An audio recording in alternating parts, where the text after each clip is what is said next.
MRO గారికి, housing DE గారికి, MPDO గారికి, అలాగే ఆర్డబ్ల్యూసీ డిఈ గారికి, వైఎస్ఆర్సీపీ కుటుంబ సభ్యులకి, మహిళా తల్లులకి, పాత్రికేయులకి అందరికీ నా హృదయపూర్వక నమస్కారాలు. నిజంగా మనకి 25వ తేదీ నుంచి సంక్రాంతి ప్రారంభం అయిపోయింది.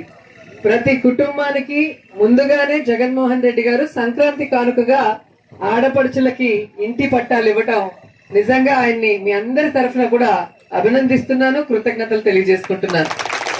ఎందుకంటే సంవత్సరంలో మొదటిగా వచ్చే పండగ సంక్రాంతి. ఆ పండగకి కూతుళ్ళని అల్లుళ్ళని పిలుచుకొని వాళ్ళ తాహత్తు తగ్గట్టుగా వాళ్ళకి ఏదో ఒకటి పెట్టి సంతోషంగా ఇంటికి పంపిస్తారు.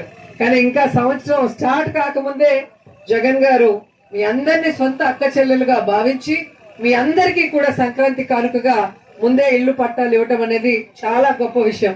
ఇప్పుడే శ్రీకాళహస్తిలో మేమందరం కూడా జగన్ గారితో ప్రోగ్రాం చేసి వచ్చాము.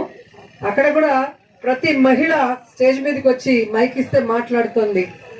అర్ధాకలితో అద్దె ఇంట్లో ఉంటున్న మాకు గౌరవాన్ని కల్పిస్తూ సొంత ఇల్లుని కల్పించి భర్త దగ్గర, పిల్లల దగ్గర, అత్తమామల దగ్గర ఒక గౌరవాన్ని నిలిపే విధంగా మా పేరు మీద అది రిజిస్టర్ చేసిస్తామనటం ఎప్పటికీ మర్చిపోలేం. జగన్ అన్న మా సొంత అన్నదమ్ములు గాని, మా తండ్రి గాని ఇంత చేస్తాడో లేదో మాకు తెలియదు, కానీ నువ్వు మాకున్నావన్న ధైర్యం మాలో ఒక భరోసాను నింపింది అని చెప్పి ప్రతి మహిళ కూడా ఆనంద బాష్పాలు రాల్చింది. ఇందులో అతిశయోక్తి ఏమీ లేదు. ఎందుకంటే ఈరోజు ప్రతి పేద మహిళకి అమ్మఒడి ఇచ్చారు అర్హులైన వాళ్ళకి, అలాగే వైఎస్ఆర్ చేయూత ఇచ్చారు, వైఎస్ఆర్ ఆసరా ఇచ్చారు, జగనన్న విద్యా దీవెన ఇచ్చారు, జగనన్న వసతి దీవెన ఇచ్చారు. అన్నిటికీ మించి ఇళ్ల పట్టాలిచ్చి ఇళ్లు కట్టించి ఆ కాలనీలో రోడ్లు, వాటరు, కరెంటు కూడా మీరు వర్క్ చేసుకున్నప్పుడే అవి కూడా చేయమని డబ్బులు కూడా శాంక్షన్ చేశారు. ఎందుకంటే గతంలో మనం చూసాం ఎన్నో ప్రభుత్వాలు వచ్చాయి పోయాయి, కానీ రాజశేఖర రెడ్డి గారు ఒక్కరు మాత్రమే చాలా మంది పేదవాళ్ళకి దేశంలోనే మన 2 తెలుగు రాష్ట్రాలు కలిసి ఉన్నాయి అత్యధిక ఇల్లు ఇచ్చారు.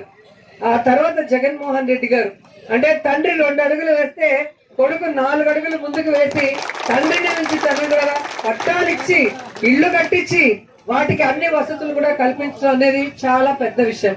దీనికి చాలా పెద్ద మనసు ఉండాలి.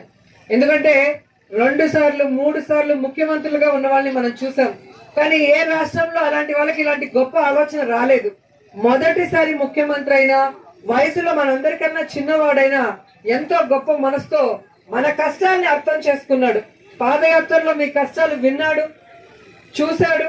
ఈరోజు వాటన్నిటిని దూరం చేసే విధంగా ప్రతి సంక్షేమ కార్యక్రమాన్ని కూడా మహిళల పేరు మీద చేస్తున్నారు. మహిళలు ముఖ్యమంత్రులుగా ఉన్న రాష్ట్రాల్లో కూడా ఇంత గొప్పగా మహిళా సంక్షేమ కార్యక్రమాలు గాని, ఇంత పెద్ద ఎత్తున 30,75,000 మందికి ఇళ్ల పట్టాలు ఇచ్చిన దాఖలాలు ఎక్కడా కూడా లేదు.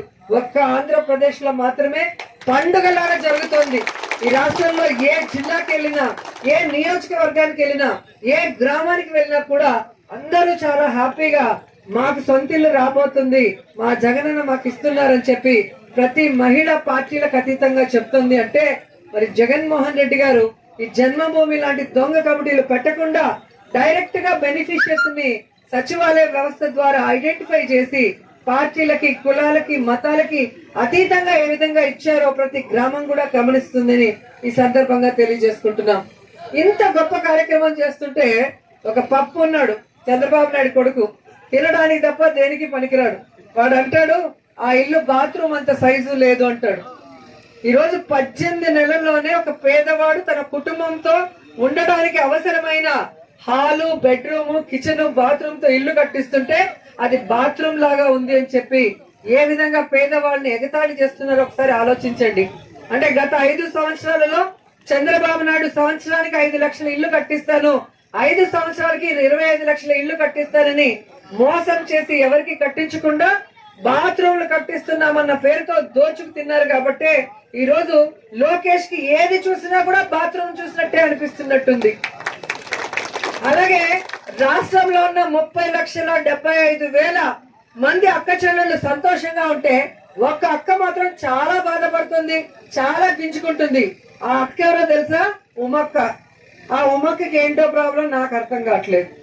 ఇంకో ఆయన మనూరు ఆయన సిపిఐ నారాయణ, కమ్యూనిస్ట్ పార్టీ వాళ్ళకే తలవంపులు తెస్తున్నాడు.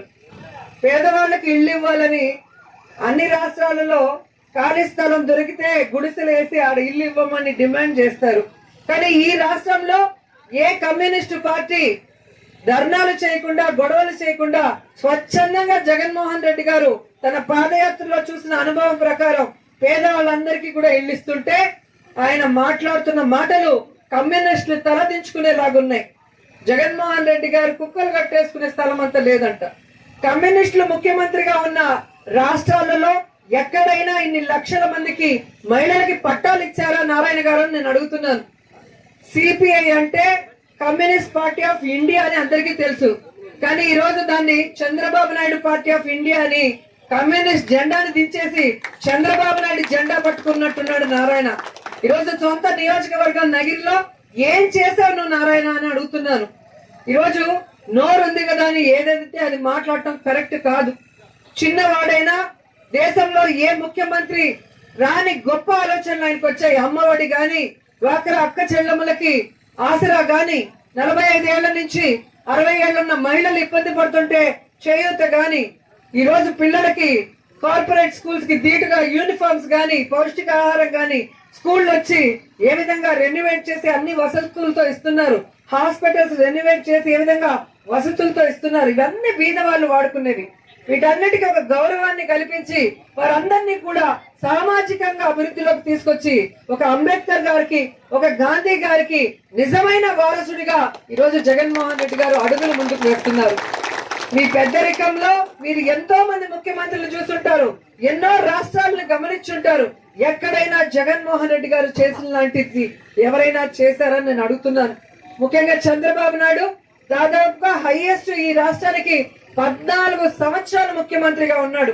నువ్వు 14 సంవత్సరాలలో కనీసం 30 లక్షల ఇళ్ల పట్టాలు ఇచ్చారా? 30 లక్షల ఇళ్లు కట్టించారా చంద్రబాబు నాయుడు అని నేను అడుగుతున్నాను.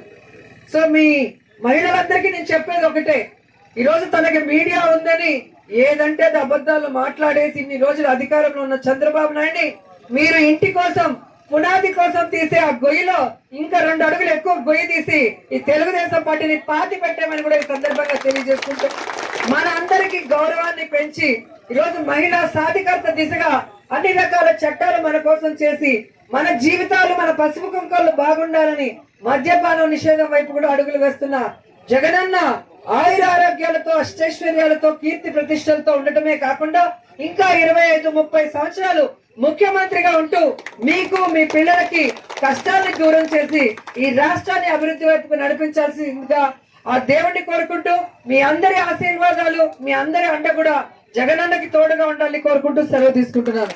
జై జగన్.